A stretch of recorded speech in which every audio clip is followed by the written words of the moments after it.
ክብር ለእግዚአብሔር ይሁን። ሰላም ናችሁ? እግዚአብሔር አምላክን እጅግ አድርጌ አመሰግናለሁ። ከብዙ ቆይታ በኋላ ዛሬ ተገናኝተናል።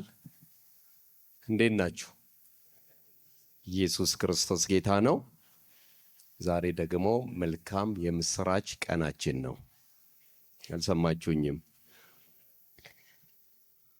ብዙ ሰው የሰማኝ አልመሰለኝም። ዛሬ መልካም የምስራች ቀናችን ነው። ሃሌሉያ።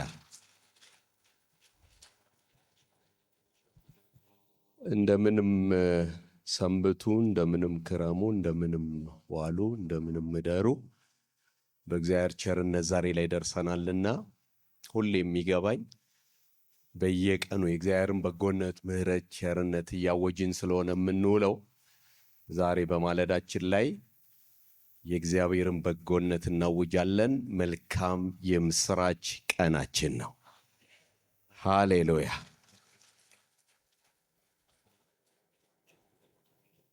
እግዚአብሔር አምላክን እጅግ አድርጌ ያመሰግናለሁ። በጣም ፈጠን ብለን ዛሬ እግዚአብሔርን ቃል አብረን እንከፋፈላለን። እስከቻልን ድረስ እና ሰዓታችንን ስንጨርስ እናቆማለን። ታውቃላችሁ የእግዚአብሔር ቃል ይጀመራል እንጂ አያልቅም። እየጀመርን እንሄዳለን። አንድ ቀን ደግሞ እዛ እንጨርሰዋለን። ጌታ ይባረክ። ጌታ ሲባርካችሁ። በጣም በፍጥነት ነው ዛሬ የምንሄደው። አንደኛ ሰዓታችሁን ለመጠበቅ፣ ሁለተኛ ደግሞ ከሰዓት በኋላ ሌላ ኮንፈረንስ ስላለኝ እኔ ወደዛ ስለሚሄድ፣ ስለዚህ ሩጫችን እንደተጠበቀ ይቀጥላል ማለት ነው። እግዚአብሔር ይባረክ። በጣም በፍጥነት የማካፈለው በጣም ውስጤ ላይ አንድ የከበደ ቃል አለ። እሱን ነው ላካፈላችሁ የምወደው። ለመቀየር ትንሽ በራሳችሁ አንዳንድ የሞከራ ታደርጉ የለ ይህ ነገር ሰፋ ሊል ይችላል እንዲህ የሚያስፈልገዋል ብላችሁ፣ ግን በዋናነት እግዚአብሔርን ስለሆነ የምናገለግለው እግዚአብሔር ሊል የሚፈልገውን ነው ይዘን የምንመጣው። እግዚአብሔር ይባረክ። ስለዚህ ዛሬ ምስራቅ መሠረተ ክርስቶስ ቤተክርስቲያን እግዚአብሔር በውስጤ ላይ በጣም ያከበደው መጋቢ ግዛው ከደወለልኝ በኋላ በጣም ማሰላስለው የእግዚአብሔር ቃል አለ። እሱን ነው ቶሎ የማካፍላችሁ። እግዚአብሔር ይረዳኛል። በመንፈስ ቅዱስ ኃይል ማገልገል በሚል ወይም ስለ መንፈስ ቅዱስ ጥቂት ላወራችሁ እፈልጋለሁ። ለዚህ ነው ትንሽ ጊዜ ይወስዳል ያልኳችሁ። ስለ መንፈስ ቅዱስ ካወራን ስለ መንፈስ ቅዱስ መጸለይ አስፈላጊ ነው። ግን ትንሽ ቶሎ ሮጥ ብለን ጥቂትም 1-2 ደቂቃም ቢሆን ጸልየን እንጨርሳለን። በዋናነት እንግዲህ እቤት እናንተ ትቀጥላላችሁ ማለት ነው። ጌታ ይባረክ። ተስማማና? እዚህ ትንሽ ለኮስ እናደርገዋለን፣ እቤት ደግሞ እንቀጥላለን። እንዲሁ እንደነደድን ጌታን እንደወደድን እንዳመለክን እንዳከበርን በየትኛውም ሁኔታ ቻሌንጅ ውስጥም ቢሆን ጌታን ደስ እንዳሰኘን እንቀጥላለን። ህይወትንም ጉዞንም እንቀጥላለን። መቼስ ሰው በተለይ ጌታ ኢየሱስ ክርስቶስን በማመን ዳግም የተወለደ የትኛውም አማኝ ከየትኛውም ነገር ግንባር ቀደም የሚያደርገው ቢሆን ቢሳካ ቢመቸኝ እግዚአብሔር እንደው ቢመልስልኝ ብሎ የሚያስበው ምንድን ነው ሲባል እግዚአብሔርን ደስ አሰኝቶ ማለፍ ነው። መቼስ የህይወት ስትራግሉ ይብዛ፣ በዓለም ላይ ነው ያለ ነው። ውጣ ውረዱ ይብዛ፣ መውደቅ መነሳቱ ይብዛ፣ አስቸጋሪ ነገር ውስጥ እንለፍ። አንዳንዴ የምንፈልገው ሳይሆን የማንፈልገውን ነገር እናድርግ እንጂ የውስጥ መሻታችን፣ ናፍቆታችን፣ የሁላችን ረሃብ ምንድን ነው ብዬ ሳስብ እግዚአብሔርን ደስ አሰኝቶ ማለፍ ነው። ማንም ሰው ሆን ብሎ እግዚአብሔርን ለማስከፋት የሚነሳ ሰው አለ ብዬ አላምንም። እንኳን አማኝ ያልሆነው ማህበረሰብ ራሱ ምንድነው ፍላጎት፣ ምንድነው ረሃብ ቢባል እግዚአብሔር አምላክን ደስ አሰኝቶ ማለፍ ነው። ታዲያ እንዴት ነው ደስ ማሰኘት የምንችለው? እግዚአብሔርንስ ማገልገል የምንችለው እንዴት ነው? የእግዚአብሔር ፍቃድ፣ የእግዚአብሔር ልብ፣ የእግዚአብሔር ሐሳብ በእኛ ህይወት ውስጥ ተከውኖ በሚሰጠን ዕድሜና ዘመን ውስጥ በእያንዳንዷ ሽርፍራፊ ሴኮንድስት እንኳን ሳይቀር እግዚአብሔርን አክብረን ማለፍ የምንችለው እንዴት ነው ጥያቄ። የመጀመሪያው ጥያቄ።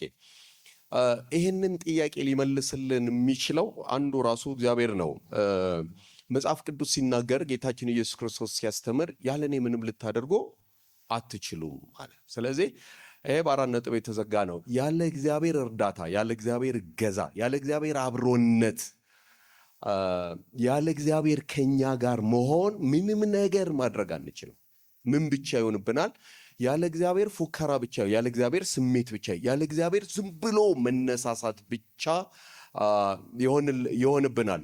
ግን ውጤታማ ሩጫ ለመሮጥ፣ ውጤታማ አገልግሎት ለማገልገል፣ እግዚአብሔርን ደስ አሰኝቶ ለማለፍ ምን ያስፈልጋል ሲባል የእግዚአብሔር አብሮነት ያስፈልጋል።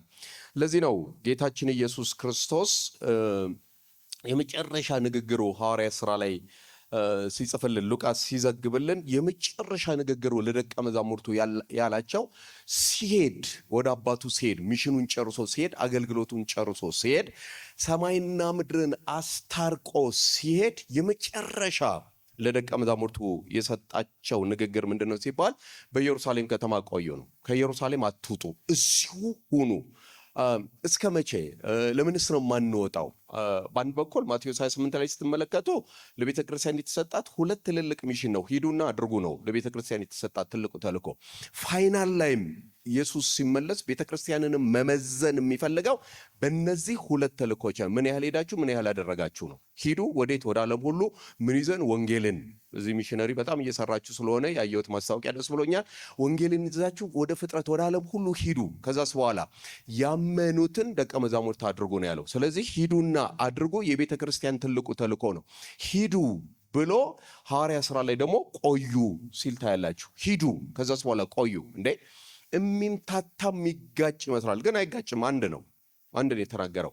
ሂዱ ግን ቆዩ። የምትሄዱት አንድ ነገር በሕይወታችሁ ሲከሰት ነው። አንድ ነገር በሕይወታችሁ ሲሆን ነው የምትሄዱት ብሎ ሐዋርያ ሥራ ምዕራፍ 1 ላይ እንመለከተዋለን። እንዲህ ይላል። ከቁጥር 6 ጀምሮ ላንብበው። እነርሱም በተሰበሰቡ ጊዜ ጌታ ሆይ በዚህ ወራት ለእስራኤል መንግሥትን ትመልሳለህን ብለው ጠየቁት።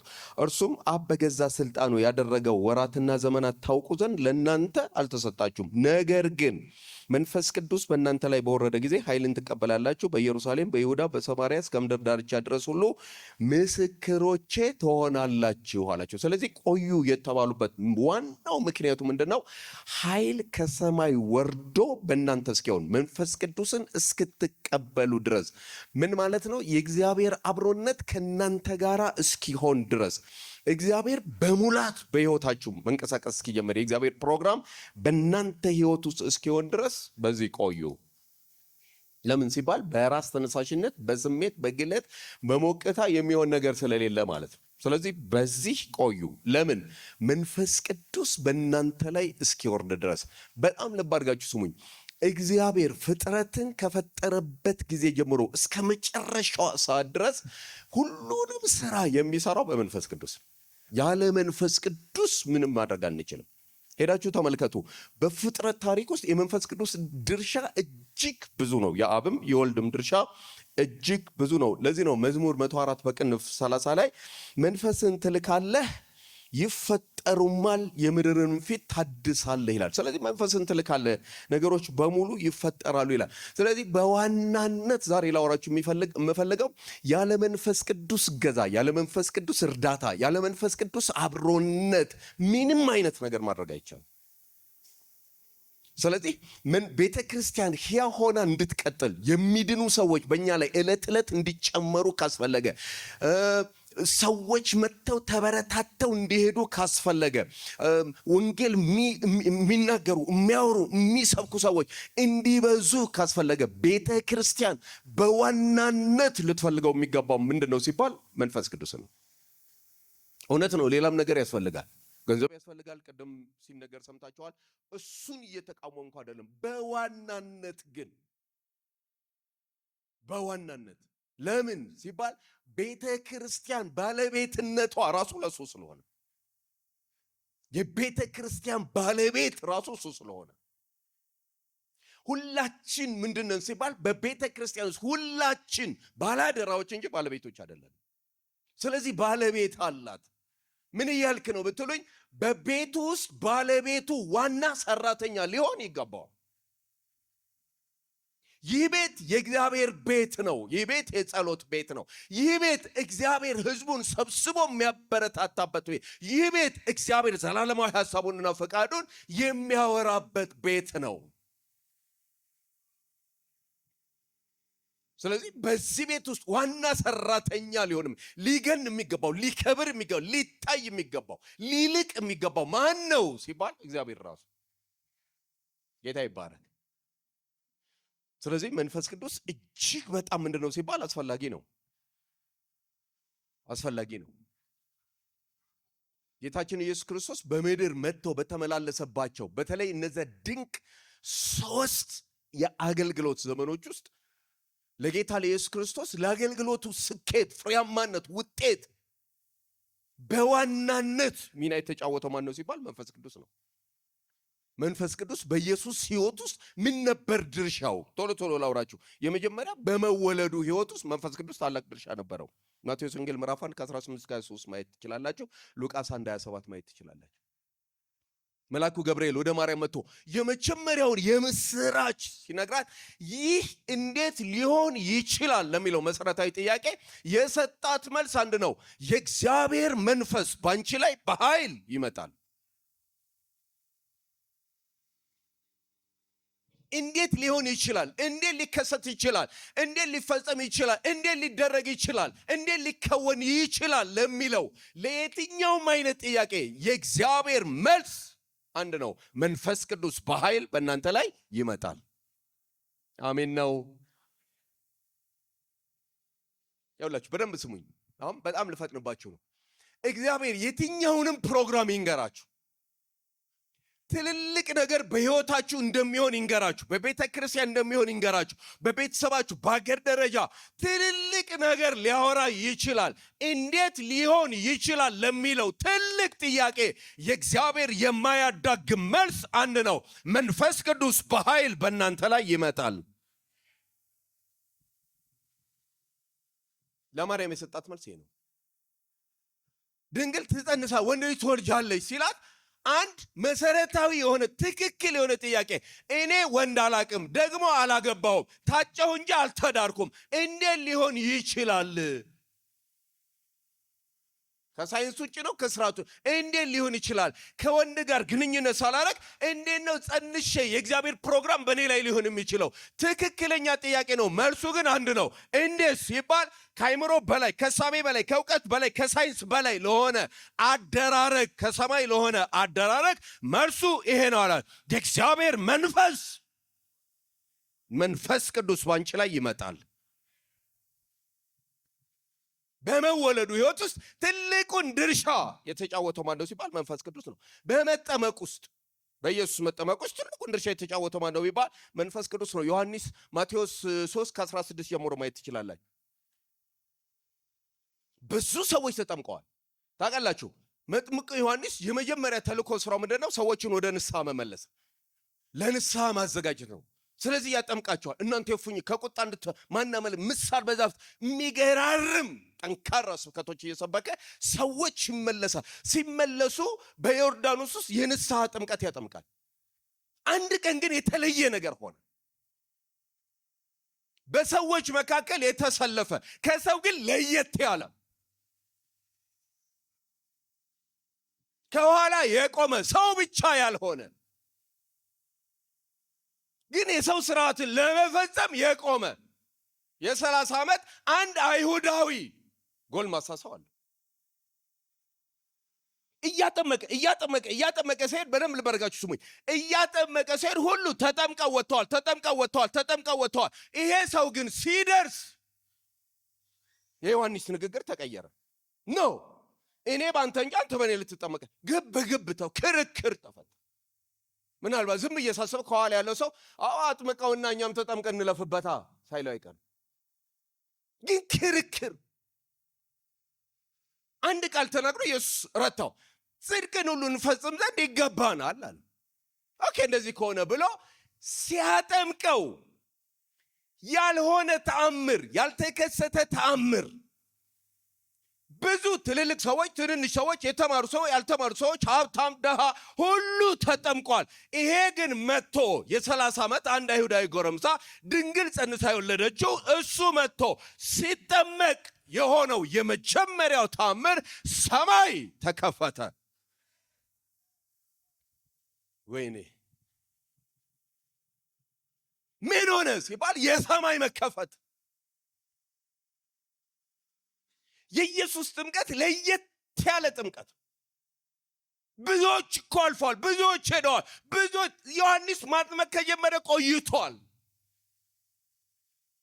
ኢየሱስ መጥቶ ሲጠመቅ የመጀመሪያ ጥልቅ ብሎ ጽድቅን ሁሉ ሲፈጽም ጥልቅ ብሎ ሲወጣ ሰማይ ተከፈተ። እግዚአብሔር አብ ሰው ሁሉ እየሰማው ተናገረ። በሶስተኛ ደረጃ የመንፈስ ቅዱስ ኃይል እየታየ በሱ ላይ ወረደ።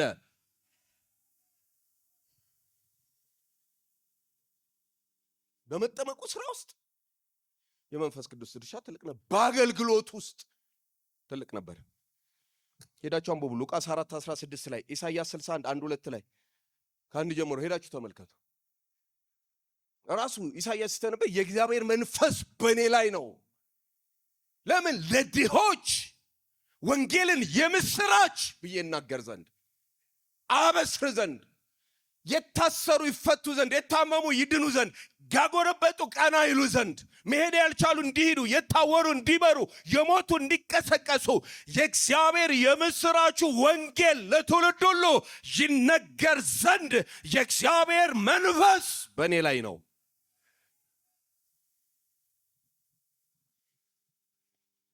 አባቴ የራበኔ ነው። የናፈቀን በቤቱ ዕድሜ መቁጠር አይደለም፣ እልፍ ቀናትም መኖር አይደለም። የተከሸኑ ሰው ዋው የሚልባቸውን ስያሜ መያዝ አይደለም። የኛ ረሃብ በስሙ ከተጠራን አይቀር፣ ስሙ በእኛ ከተጠራ አይቀር፣ በቤቱ ሽር ጉድ ማለት ከጀመርን አይቀር፣ እኛ የእግዚአብሔር እግዚአብሔር የኛ ከተባለ አይቀር፣ ዛሬ እኔ ራቤ ለእናንተ የምራብላችሁ ይሄ ነው። የእግዚአብሔር ክብር ያግኛችሁ። አይ እድሜ ቁጥር አትለፍ። ነበረና ሞታ ይሁን ታሪካችሁ። በሕይወቴ በጣም ምጠላው ቃል አለ። በላ ጠጣ ተኛ ተነሳ፣ በላ ጠጣ ተኛ ተነሳ። በላ እስከ መቼ?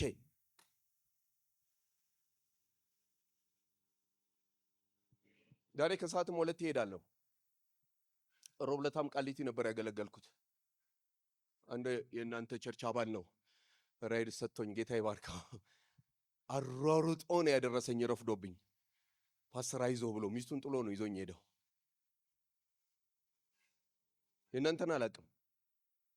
የኔ ግን ረሃብ፣ የኔ ግን ናፍቆት፣ የኔ መሻት፣ የልቤ መቃተት ምን ላርግልህ ቢለኝ አንድ ነው ልመናዬ፣ እግዚአብሔር ሆይ በዘመኔ ሁሉ ክብርን አይ ዘንድ።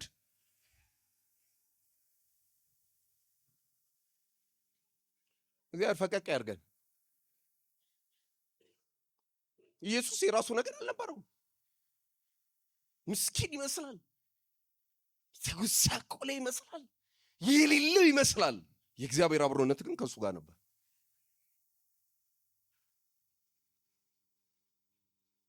በመንፈስ ቅዱስ ኃይልን ያረግ ነበር።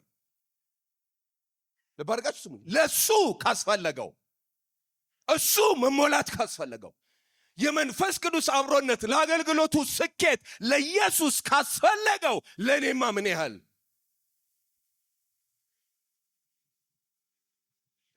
ሁሌ ምስራቅ ስመጣ ማክሰኞ የሆነ ያውቃል። በየ15 እዚህ እንመጣለን። ሁሌ ይርበኛል። ይሄ መቼ ነው ጥቅጥቅ የሚለው? እንደኔ ያስባችሁ ከሆነ አላውቅም። ሁሌ ይናፍቀኛል። መቼ ነው በክብር ምንጥለቀለቀው? በህልውና በመገኝ በፕሬዘንስ ምንሞላው? ታዲያ በኢየሱስ ሕይወት ውስጥ ብቻ ነበር አይደለም። በአማኙ ሕይወት ውስጥ መንፈስ ቅዱስ የግድ ምንድነው? አስፈላጊ ነው። ቤተክርስቲያን በሕያውነት እንድትቀጥል፣ ሰዎች ዕለት ዕለት እየዳኑ እንዲቀጥሉ ካስፈለገ የመንፈስ ቅዱስ አብሮነት ግድ ነው። በአማኞች ውስጥ ይሰራል። ለምን ሲባል የትንቢት ቃል አለና ኢዮኤል ራሱ ሲናገር ምናል በምዕራፍ 2 ላይ በመጨረሻ ዘመን በወንድና በሴት ልጆች ላይ ከመንፈሴ አፈሳለሁ። ይሄ የትንቢት ቃል ሐዋርያ ሥራ ምዕራፍ 2 ላይ ተፈጸመ። ለዚህ ነው ሐዋርያው ተነሳና ኢዮኤል እንደተነበየው እንደተናገረው እንዳወራው ዛሬ የምታዩትን እግዚአብሔር ጊዜና ዘመን ጠብቆ በመጨረሻው ዘመን አፈሰሰው። የስንቶቻችሁ ነፍስ እንደተጠማች አላውቅም። መንፈስ ቅዱስ በሕይወታችን ሲመጣ ምንድነው የሚያደርገው ሲባል ዛሬ ትንሽ ማወራችሁ በአንደኛ ቆሮንቶስ ምዕራፍ 12 ላይ ያለው ሲመጣ ልዩ ልዩ የጸጋ ስጦታዎች በቤተ ክርስቲያን ይገለጣሉ። ልዩ ልዩ የጸጋ ስጦታዎች በቤተ ክርስቲያን ይገለጣሉ። ምዕራፍ 12ን ቶሎ አንብበው ከ4 ጀምሮ። የጸጋ ስጦታ ልዩ ልዩ ነው፣ መንፈስ ግን አንድ ነው። አገልግሎት ልዩ ልዩ ነው፣ ጌታ ግን አንድ ነው። አሰራር ልዩ ልዩ ነው፣ ሁሉም በሁሉ የሚያደርግ እግዚአብሔር ግን አንድ ነው። ነገር ግን መንፈስ ቅዱስ መግለጥን ለእያንዳንዱ ለጥቅም ይሰጠዋል። ለአንዱ ጥበብ መናገርን ይሰጠዋል፣ በመንፈስ ይሰጠዋል። ለአንዱ በዚያው መንፈስ እውቀት መናገርን ይሰጠዋል። ለአንዱ በዚያው መንፈስ እምነትን፣ ለአንዱም በአንዱ መንፈስ የመፈወስ ስጦታ፣ ለአንዱ ታምራት ማድረግን፣ ለአንዱ ትንቢት መናገር፣ ለአንዱ መናፍስት መለይ፣ ለአንዱ በልዩ ልሳን መናገር፣ ለአንዱ በልሳን የተነገረው መተርጎምን ይሰጠዋል። ይህንን ሁሉ ግን ያው አንዱ መንፈስ እንደወደደ። በጣም እንድታሰምሮ የሚፈልገው ሰዎች እንደፈለጉ ሳይሆን እሱ እንደፈለገ እንደወደደ ያድላል። መንፈስ ቅዱስ ወደ ሕይወታችን፣ መንፈስ ቅዱስ ወደ ቤታ፣ መንፈስ ቅዱስ ወደ አገልግሎት፣ መንፈስ ቅዱስ ወደኛ ነገሩ ሲመጣ ለምንድን ነው የሚመጣው ሲባል ለሥራ።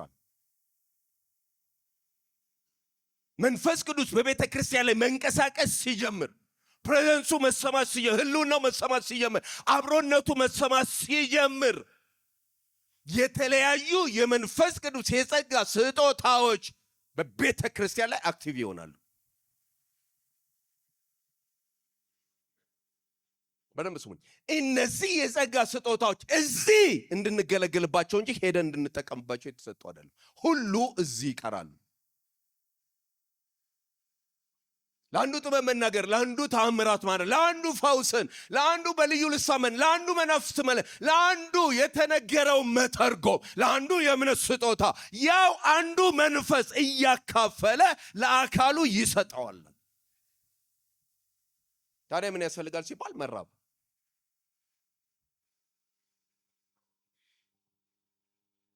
አንድ ሁለት ሶስት ነገር ነግሬያችሁ ልጨርስ ሰዓትም ስለሌለ። እነዚህ ስጦታዎች ለምንድን ነው የሚሰጡት? መንፈስ ቅዱስ ስጦታን ይሰጣል። እግዚአብሔር ለቤተ ክርስቲያን የጸጋ ስጦታን በወንድና በሴቶች ልጆቹ በኩል ያመጣል፣ ይሰጣል። የእግዚአብሔር መገኘት ይሆናል። ለምንድን ነው የሚሰጠው? ለምንድን ነው የሚመጡት? በደንብ ባርጋችሁ ስሙ። የጸጋ ስጦታ በአንድ ሰው በኩል ሊመጣ ይችላል፣ ግን የዛ ሰው አይደለም፣ የቤተ ክርስቲያን ጌታ ለአካሉ የሰጠው። ለምንድን ነው ሲባል የመጀመሪያው ቤተ ክርስቲያንን ለመገንባት፣ ለማነጽ፣ ለመጥቀም የመንፈስ ቅዱስ ስጦታ ሲሰጥ ለምንድን ነው ሲባል ቤተ ክርስቲያንን ለመገንባት፣ ለማነጽ፣ ለመጥቀም መንፈስ ቅዱስ ይሰጣል። ሁለተኛ የመንፈስ ቅዱስ ስጦታ የሚሰጠው ለምንድን ነው ሲባል ኢየሱስን ለማክበር። ያለ መንፈስ ቅዱስ ማንም ሰው ኢየሱስን ሊያከብር አይችልም። ሶስተኛ የሚሰጠው ለምንድን ነው ሲባል የጨለማውን ስራ ለማፍረስ፣ የገሃነም ደጅ ለመምታት፣ የጨለማውን አሰራር ሲስተም አደራረግን ገልጦ ለማዋረድ የመንፈስ ቅዱስ የጸጋ ስጦታ ግድ ነው። ያለሱ ምንም ማድረግ አንችልም። ምንም ማድረግ አንችልም። ስለዚህ እነዚህ የጸጋ ስጦታዎች በእኛ ውስጥ አክቲቭ እንዲሆኑ፣ እንዲሰሩ፣ እንዲንቀሳቀሱ፣ እንዲገለጡ ምንድነው ማድረግ ያለብን? አንዱ ለነገሮችን ቶሎ አሳይቻችሁ እንጸልይ። ምንድነው ማድረግ ያለብን ሲባል የመጀመሪያው ማድረግ ያለብን ሁልጊዜ በመንፈስ ቅዱስ የተነቃቃ ህይወት መኖር፣ ሰሞነኛ ያልሆነ ህይወት መኖር። ሳምንታዊ ወራዊ ያልሆነ የሆነ ሰባኪ ሲሰብክ ብቻ በዛን ሰዓት ተሟሙቀን የምንሄድ ሳይሆን ሁልጊዜ ለምን ሲባል እግዚአብሔር የግልም ነው የጋራም ነው። በግሌም ነው በጋራም ነው። ሁልጊዜ አባቶቻችን ድል ነስተው የወጡበት ያሸነፉበት ዓለምን ታግለው የጣሉበት የጨለማው ኃይል ተቋቁሞ ያልቻላቸው እስከ ሞት ድረስ ተወራርደው ወንጌልን ሰብከው ኢየሱስን አክብረው በክብር ያለፉበት ትልቁ ሚስጥር ነገር ስላላስፈራቸው ሳይሆን የእግዚአብሔር መንፈስ በኃይል በእነሱ ላይ ስለነበረ። መንፈስ ቅዱስ ነው ያደረገው። እኔ በማገለግልበት አጥቢያ ከዚህ በፊት ነግሬያቸዋለሁ። ካገለገልን አይቀር ጀግና ትውልድ እንውለድ ብዬ እንደ ሐና አንበሳ የሆነ ልጅ መውለድ ይቻላል። እንደ ፍናና 6-7 መውለድም ይቻላል። ጀግና እንዴት ሲባል በመንፈስ ቅዱስ። ታዲያ ምን እናድርግ? ሁልጊዜ የሚራብ የሚጠማ የሚናፍቅ የሚሻ የሚጓጓ የሚሄድ የሚገሰግስ ማንነት ይኑረን። እኔ ዳዊትን በጣም ነው የምወደው። ብዙ ጊዜ የምወደው የእግዚአብሔርን አብሮነት የሚፈልግ ሰው ነው። ዋላ ወደ ውሃ ምንጭ እንደምትናፍቅ እንደምታለከልክ እንደምትጠማ እንደምትራብ ዘወትር ሁልጊዜ ነፍሴ አንተን ተጠማች። የዳዊት ረሃብ የዳዊት ጥማት ቤተ መንግስት በትረ መንግስት አይደለም። አጀብ ግርግር ሽርጉዱ አይደለም። የእስራኤል ንጉሥ ተብሎ አዋጅ በነገሩ አይደለም። የዳዊት ረሃብ የዳዊት ናፍቆት ከቤተ መንግስት ይልቅ ሁልጊዜ ረሃቡ በረኝነቱ ጊዜ የሚያውቀው እግዚአብሔር ነው። አንዳንዴ እኮ ትንሽ ለውጥ ሲኖረን ባህሪ ቀየርን። ወዳጄ ይሻልሃል። የልጅነት ወራት አምላክ ይሻልሃል። እንደኔ ከፍቷችሁ ከሆነ አላውቅም አለ የትናንቱ ያራብ ያመነቃቃት ለቤታችሁ ብቻችሁን ጓዳችሁ ስትንበረከ መጥቶ የሚዳብሳችሁ የሚዳስሳችሁ የሚነካችሁ እግዚአብሔር አብሯችሁ የቆመ እስኪመስል ድረስ የሚሰማ ፕሬዘንስ የሚሰማ ክብር ዛሬ በጓዳችሁ አለ ወይ? የት ሄደ? አደግን ሆይ? በቃን ሆይ? ጠገብን ሆይ? ይህንን አወራልኝ ያለው ሰለቸና በሱ ነገር ጊዜዎቻችንን ያዙ። ዛሬ ለመጸለይ እንኳን አቅም አጣን። ወንጌል መናገር አይደለም የራሳችንን ሕይወት ለማክረም አቅም አጣን። በናዝሬቱ ጌታ በኢየሱስ ስም በምስራቅ መሰረተ ክርስቶስ ቤተክርስቲያን ዛሬ ይህንን ቃል በምትሰሙ ሁሉ ላይ እግዚአብሔር መሰዊያችሁን ያድስላችሁ፣ እሳት ይጣልላችሁ። ወይኔ ለሱ ኑሩና ሙቱ ምለው ገብቷችኋል? ለሱ ኑሩና ሙቱ። መሞት ካልቀረ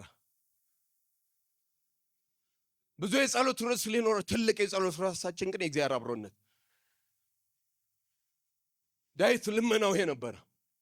1000 ዓመት በኃጢአት ድንኳን ከምኖር 1000 ዓመት ተጨብጭቦልኝ 1000 ዓመት አንቱ ተብዬ 1000 ዓመት ሰገነት ላይ ከመኖር አባቶይ ቢሆን ቢሰማ ደስ ቢያሰኝ ልመናዬ በቤት ደጃፍ መጣል ምርጫዬ ነው። የአባቶቻችን ረሃብ ይሄ ነበር። ናፍቆት ይሄ ነበር። ሁልጊዜ የማወራው አንድ በጣም ወደው ሰው አለ፣ ኤልሳ የሚባል ሰው 12 ጥማድ በሬ የነበረው ቱቻር ገበሬ፣ በአሁኑ ስታተስ የአረንጓዴው ልማት የወርቅ ተሸላሚ ጠቅላይ ሚኒስትር ጨብጠው የሚሸልሙት ሰው፣ ድርቅና በጋ የማያሰጋው ረሃብ የማያስፈራው፣ ሁሌ ሌማቱ ሙሉ፣ ጓዳው ሙሉ፣ ሞሰቡ ሙሉ፣ በዋቃው ሙሉ፣ ጎተራው ሙሉ የሆነለት ሰው ሁሉ ኑሮውን የሚመኘው የሚናፍቀው ረሃብን የረሳ እንኳን እሱ ዘሮቹ ረሃብ የረሱ ሰውዬ ተርቧል ቢባል ማን ያምናል? ሰውየው ግን ርቦታል። ሁሌ ረሃብ አለው። እየበላ ይርባዋል፣ እየጠጣ ይጠማዋል፣ እየለበሰ አይሞቀውም። ሰው የማይመልስለት ጥያቄ ውስጡ ይንተከተካል። እያረሰ ረሃብ አለው፣ እየዘራ ረሃብ አለው፣ እያጨደ ረሃብ አለው፣ ጎተራ ሞልቶ ረሃብ አለው፣ አካውንቱ ጢም ብሎ ረሃብ አለው። አባቴ ፈቀቅ በል ይርባዋል ሰው። በዛ ወቅት ነው ኤልሳ የሚባል ነቢይ ኤልዛቤል ስለዛተችበት በቃ እኔ ልሞት ነው ግደለኝ ሲል ነው አለው። እንዲያውም የፈራው ሞት አያገኝህም፣ ግን ስራህን ጨርሳለሁ። ምን ሲለው ኤልሳን በእግርህ ነቢይ እንዲሆን ቀባዋለሁ። አዛሄልና ዩን ቀባቸው ነገሥታት እንዲሆኗል። ኤልሳ ከ12ኛው ጥማድ በሬ ጋር ሲያርስ ታገኘዋለህ አለው። ሄዶ የእግዚአብሔር ፕሮግራም ሄዶ የሰራዊት ጌታ እግዚአብሔር እንዲህ ይልሃል አላለውም። አልተነበይም፣ እጅ አልጫንም፣ አልጸለየለትም። ሲያልፍ ብቻ መጎናጸፊያው ነካው። ብራዘር አንድ ጊዜ እባክህ ጠብቀኝ። ምን ሆናል? በቃ ጠብቀኝ። ነገሥትን ሄዳችሁ አንብቡ። ቁጭ ሲል አምጥቶ አረደ፣ ፈላለጠ፣ ቀቀለ፣ በላ፣ ተሰናበት። ምን ነው ሲባል የረሃብ የነፍሴን ረሃብ አግኝቼዋለሁ። ምን ነው ሲባል እሱ በሬ አርዶ የመጀመሪያው ስራ የእግዚአብሔር ሰው እጅ ላይ ውሃ ማፍሰሱ ነው። የመጨረሻ ሰዓት ኤልያስ ሊሄድ ሲል መጥቶ እንዲህ አለው፣ እግዚአብሔር ወደ ቤቴ ልኮኛልና እባክህ በዚህ ሕያው እግዚአብሔርን በሕያው ነፍስ እምላለሁ አልለይህም። በኢየሱስ ክርስቶስም እንደዚህ የሚያጣብቅ መንፈስ ያገኛችሁ። ምን ያረጋል? ነበረና ሞተ። ከዓለም ያልተለየ ሕይወት ኖረ። ሕያው እግዚአብሔርን ምያለው የነፍሴን ረሃብ ሳላገኝ አልለይህም። እሺ ቤቴል ኢያሪኮ ልኮ ሕያው እግዚአብሔርን ወደ ዮርዳኖስ ሕያው እግዚአብሔርን የሜጃው ሰዓት ሲደርስ ካንተ ሳልወሰድ ምን ትሻለህ? ምን ትፈልጋለህ? ምንድነው ረሃብ? ለምን መጣ? ለምን በሬ አረድክ? ለምን ሞፈር ሰበርክ? ምን ትጠይቃለህ? እኔ ዝም እየሳስብ ብዙ የነገረው ይመስለኛል። በሬዎችን ልመልስልህ? ጋሻ መሬትን ላስመልስልህ? አልፈልግም። በሬዎች አልፈልግም። ምንድነው ረሃብ? አንድ ረሃብ አለኝ። ምን? በአንተ ላይ ያየሁት ትውልድን የመለሰ እስራኤልን ከማንከስ የሰበሰበ እግዚአብሔር አምላክ እንደሆነ በእስራኤል ምድር ላይ ያወጀ የትውልድን ልብ ወደ ልዑል ያቀና በአንተ ላይ ያየሁት የአምላኬ መንፈስ በእኔ ላይ በሁለት እጥፍ እንዲሆን። አስቸጋሪ ነገር በእኛ ጥቢያ ላይ ለ6 ተከታታይ ወር አውርቼዋለሁ። አስቸጋሪ ነገር ለምኑ ብዬ አስቸጋሪ ነገር ለምን ግን ስወሰድ ካየኸኝ ይሆናል። ማየት አይደለም ማረድ ለሰውየው ቀላል ነው። ሲወሰድ አባቴ ብሎ መጎናጸፊያ ወደቀበት፣ የራሱን ተረተረ፣ የሰውየውን ለብሶ ተመለሰ። ሲመለስ ዮርዳኖስ ሞልቷል። ሰው ከፍሎ ነው ያሻገረው። ሲመለስ ግን ሞልቷል። የከፈለለት ሄዷል፣ የከፈለው ግን አብሮት ነው።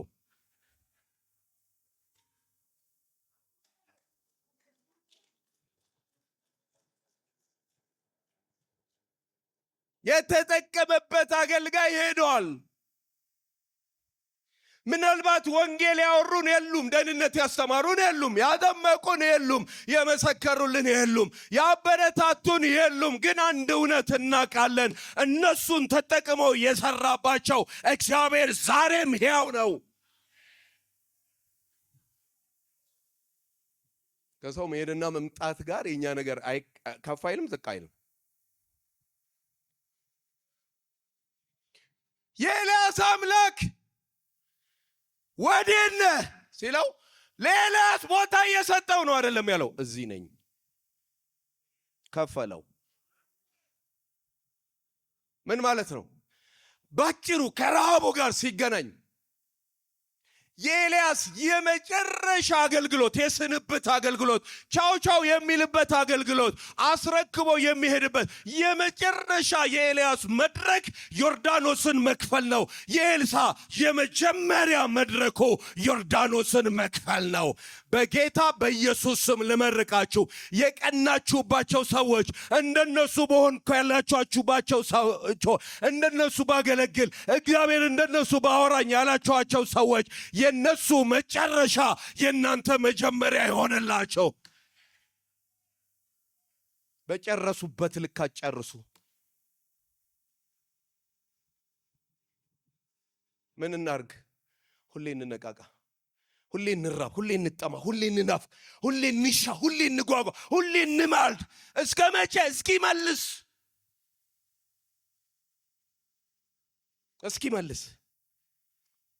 ሁልጊዜ ተነቃቃ ህይወት።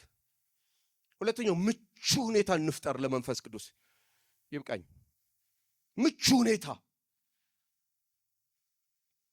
አንዳንድ ጊዜ ብለህ መንፈስ ቅዱስን እንዲሰራ አታደርገው። አንዳንዴ ታውቃላችኋል እንደምንይዘው።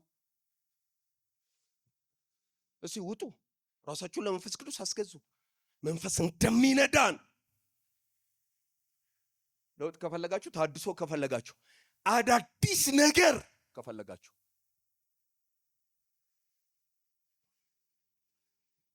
ሁሌ ምቹ አድርጉ ራሳችሁ። ይሄው ሁሌ እለዋለሁ፣ አባቴ እዚህ ነኝ እለዋለሁ። ስጸልይ እዚህ ነኝ አባ፣ እዚህ ነኝ አለሁ እለዋለሁ። ሁሌ አለሁ። የት? እዚህ ነኝ። ሁሌ የት? እዚህ ነኝ። አልሄድኩም፣ እዚህ ነኝ። አልሄድም፣ እዚህ ነኝ።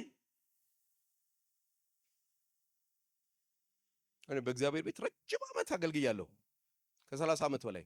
እሱን አንድ ቀን ያገለገልኩ እስከማይመስለኝ ድረስ ይሄን ዓመት ያሳለፈኝ በመጀመሪያ ገና ሲጠራኝ ውስጤ ላይ ያተመው መንፈሱ ነው። ሰው መስክሮልኝ አልመጣው፣ ብዙ ተነግሮኛል፣ አልተቀበልኩም። ከጠዋቱ 2 ሰዓት እስከ 9 ሰዓት በምቅምበት ጫት ቤት ውስጥ በጭስ በተሞላ ሰው ሊገባ በማይደፍርበት ወንጌል አይነገራቸውም የተባልን 3 ከተማ የረበሽን ሰዎች ነበር። ፖሊስ ሲቪል ለብሶ የሚከታተለን፣ በምንገባበት መጠጥ ቤት የሚመጣ ኧረ እባካችሁ ግድ የለም ዕድሜያችሁን አክርሙ የምንባል ወጣቶች፣ ወንጌል ሊነግሩን አይደለም ሊያዩን የሚፈሩን። ሃይስኩል ስንማር የተለያየ የጦር መሳሪያ ይዘን የምንገባ፣ ማንም ቀና ካሉን ጠበዳቦ የምንል። የኔ ደግሞ ትንሽ ለየት ይላል። ጣዖት የሚያመልክ ቤተሰብ ውስጥ የተወለድኩ ያደኩ።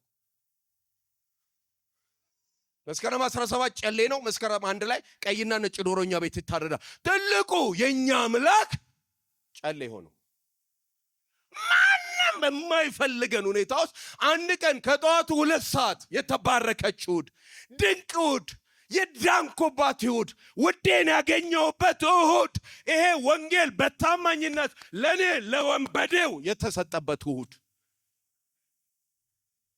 አባዬ መዝሙር እየተሰማ አድገህ ሊሆን ይችላል። እንደዚህ እየተጸለየልህ አድገህ ሊሆን ይችላል። ጥሩ ነው፣ ግን ተጠቀምበት። በዛ ቀን ላይ ማንም ባለፈረበት ራሱ ነው ሰተት ብሎ ገብቶ አንድ ቃል አንድ ፊደል ና አለኝ። ጸጥ ብዬ ቁጭ አልኩ። ሁለተኛ ከ5 ደቂቃ በኋላ ደገመ ና አለኝ። አሁንም ቁጭ አልኩ። ሶስተኛ ሲደግም ማን እንደጠራኝ አላቅም፣ ወዴት እንደጠራኝ አላቅም። አፌ ላይ ያለውን ጫት ተጉመጥሙጬ ሉሉ አረኩ። ሉሉ ማለት ተጉመጥሙጦ መዋጥ ማለት ነው፣ አለመጥፋት አድርጌ ወጣው። ዳስ ነው ያደረኩት፣ ስሊፐር ነው ያደረኩት። ላቤ ቸፉ ብሏል። ቲሸርት ነገር ነው የለበስኩት። ራሴን ግን ያገኘሁት እሁድ ቀን ከሰዓት መካነ ኢየሱስ ቤተክርስቲያን፣ ሆሳና ካወቃችሁት መግቢያው ላይ ነው ያለው። እዛ መካነ ኢየሱስ ቤተክርስቲያን የወጣቶች ፕሮግራም እየተካፈሉ መሃል ወንበር ላይ መጥቼ ቁጭ ብያለሁ።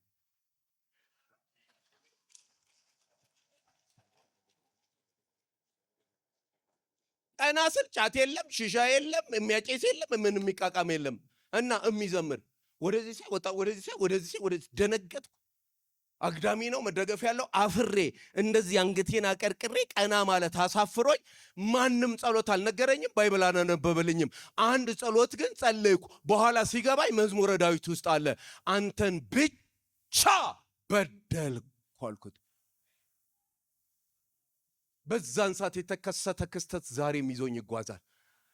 እንደ ምንጭ የገጠር ሰዎች ካላችሁ ይገባ ምንጭ እንዴት እንደሚፈላ እንደሱ ደስታ ፍልቅልቅ እያለ እዚህ ድረስ ሞላ። እንዲህ ጎንበስ ብዬ ስለነበረ ይሄ ነገር ሊፈስ ነው ወይ ብዬ ቀና ብዬ ቁጫር። ቀና ስልም ፍልቅልቅ ይላል፣ ጎንበስ ስልም ፍልቅልቅ ይላል። ቀና ደስታ እስከ ዛሬ ተደስቻ ፍልቅልቅ ይላል። ተናጋሪው ጌታን የምትቀበሉ ሲባል እጄም እግሬም አንድ ላይ ነው የቆመው። ዳንኩኝ። ለእኔ ሁሌ የሚገርመኝ እንዲህ አይነት ወንበዴን ሰው ወንጌል አምኖ ሰጥቶኛል። ዛሬም የምነግርህ ይሄ ነው። መንፈሳዊ አባት እዚህ እናንተ ሀገር አዲስ አበባ ድረስ መጥቼ ፈልጌ አጣሁኝ። እባካችሁ አባት ሁኑኝ አሳድጉኝ ብዬ በመጨረሻ ተንበርክኬ ቤቴ አንድ ጸሎት ጸለይኩ። አባት ሆይ እንደጠራኝ እንደወደድከኝ እንደፈለከኝ አንተ ራስህ አባት ሁነኝ አልኩ። ይሄው እስከ ዛሬ እጁ አልለቀቀኝም።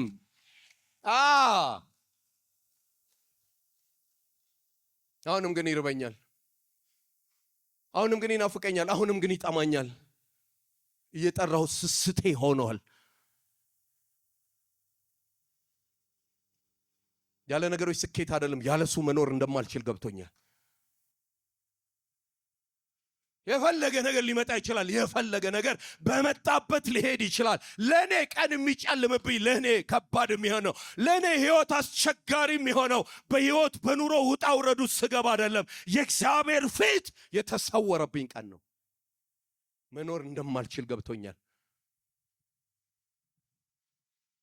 ዛሬ ግርግሩ አያታልህ፣ ሽር ጉዷ ጀቡ አያታልህ፣ ስልክ አስሬ ስላቃጨለ ስለ ጮኸ አያታልህ። የሁል ጊዜ ረሃባችሁ መንፈሱ ይሁን። በጓዳችሁ ያነቃቃችሁ፣ በቤታችሁ ይገለጥላችሁ፣ በአደባባያችሁ ይድመቅላችሁ። ህልም አላችሁ፣ ራእይ አላችሁ። ገና በእድሜያችሁ መጀመሪያ በማለዳ የሰማችሁት እግዚአብሔር ጆሮአችሁን ከፍቶ የተናገራችሁ፣ እንደ ዮሴፍ በእናት አባታችሁ ቤት እያላችሁ ገና በማለዳ በእድሜያችሁ መጀመሪያ የእድሜያችሁ መጨረሻ የነገራችሁ አላችሁ። እግዚአብሔር እሱን ያረጋዋል፣ የነገራችሁን ይፈጽማል። ይሄን ነግሬያችሁ ጸልያለሁ። እግዚአብሔር አንዴ በቤቴ እየጸለይኩ እያለሁ አንድ ነገር ተናገረኝ፣ አንድ ነገር አወራኝ። ተንበርክኬ እየጸለይኩ እያለሁ ልጄ ሆይ አቤት ስለው በምድር ላይ ትውልድ አስነሳለሁ አለኝ። ያን ያለኝ የኢትዮጵያ ጉብኝት ይሆናል አለኝ። ምን አይነት ትውልድ ነው የምታስነሳው አልኩ። ብዙ መድረክ፣ ብዙ ኮንፈረንስ፣ ብዙ አደባባዮች ላይ ሰብኬዋለሁ፣ ተናግሬዋለሁ። ዛሬም ውስጤ ስለመጣ አወራቸዋለሁ። ምን አይነት ትውልድ ታስነሳለህ አልኩ። እንዲህ አይነት ትውልድ ነው ምልክታቸው ይሄ ነው አለ። ምን አይነትና ግራና ቀኝ አይመለከቱም፣ እጅ መንሻ አያጎበድዱም፣ ለወይን ጠጅና ለጉርሻ እጃቸውን አይሰጡም፣ አንዴ ከወጡ አይመለሱም፣ ወደኋላ አያፈገፍጉም። እግዚአብሔር ሲሉ ሰማይ ቀርባቸው የሆነ ቃላቸው የሚጸና የበረታ አገለህ አትወርስም የሚሉ ሳይከፈት የሚገቡ ዘልቀው የሚሄዱ እውነተኛ የእግዚአብሔር አፍ መልእክተኞች የሆኑ እግዚአብሔር ኢትዮጵያ ምድር ላይ ይገል ታቸዋል።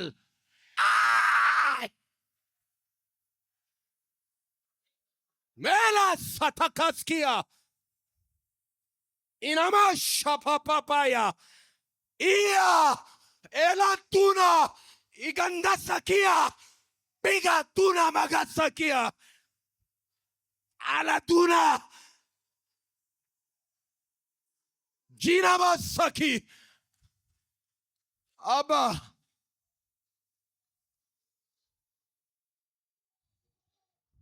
ኢየሱስ ማላሱታና ማጋስኪያ አይ ኢናማሳፑአ ዱጋሳኪ ኢናማያ ኢናቱአ ጂጋያ ሹፓ አዱራ ኢጋላ ሱፓ ኦይ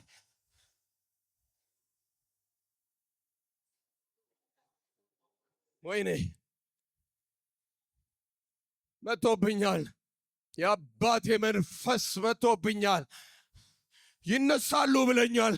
ኃይለኞች ይነሳሉ፣ ግራ ቀኝ የማይመለከቱ እግዚአብሔርን የሚያከብሩ ለሚሆንላቸው የማያጎበድዱ ስለበሉ የማይተነብዩ ኃያላን ኢትዮጵያ ምድሬ ላይ ይወጣሉ።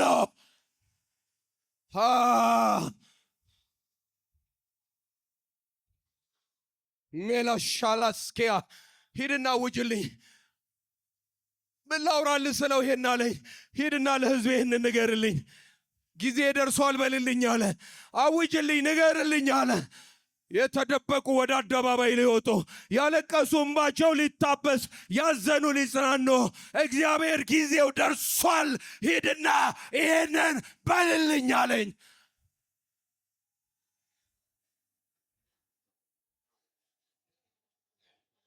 ብሎኛል። አባቴ ብሎኛል። እንደ ዮሴፍ ያሉ ናቸው። ዝሙትና ግልሙትና ማይዛቸው፣ ብዙዎችን ያንበረከከ ማያንበረክካቸው፣ ካስፈለገ ኮትና ጃኬት ጥለው የሚሄዱ ኃያላን ናቸው ብሎኛል። እንደ ኤልያስ ያሉ ናቸው። ገለህ አትወርስም የሚሉ፣ ጸሐፊ ሳያስፈቅዱ ዘልቀው የሚገቡ፣ መንገድ ላይ ቆመው የሚሞግቱ ኃያላን ኢትዮጵያ ምድሬ ላይ ይወጣሉ።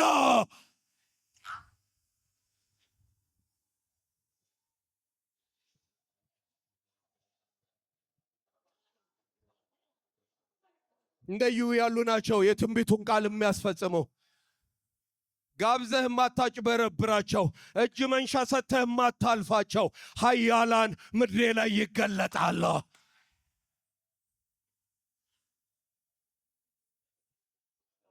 መንፈስ ቅዱስ መንፈስ ቅዱስ። ይኸው ልጆች እዚህ ያሉልህ አባዬ፣ ይኸው እዚህ ያሉልህ። ሲቆሙና እንጸልያለን።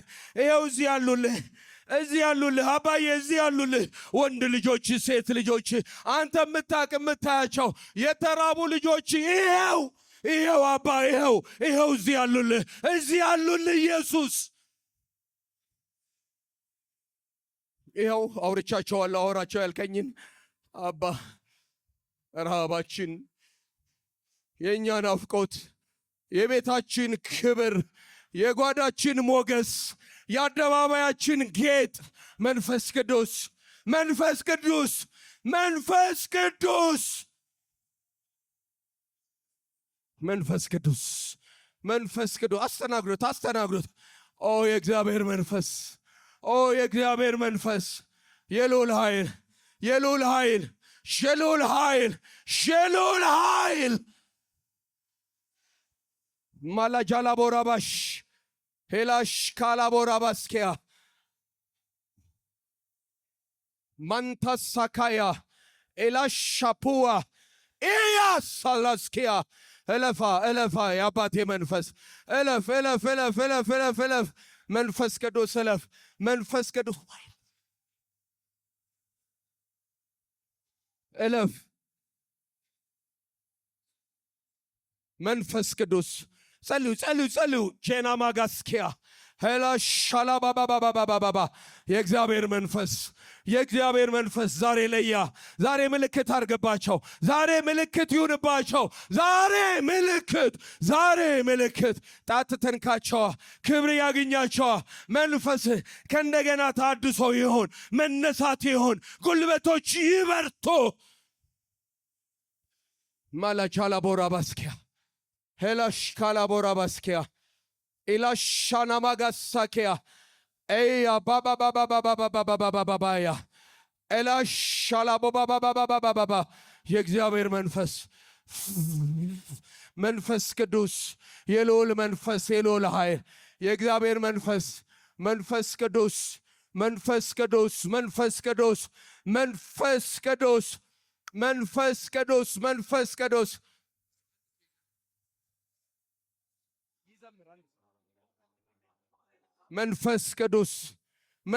ቅዱስ መንፈስ ቅዱስ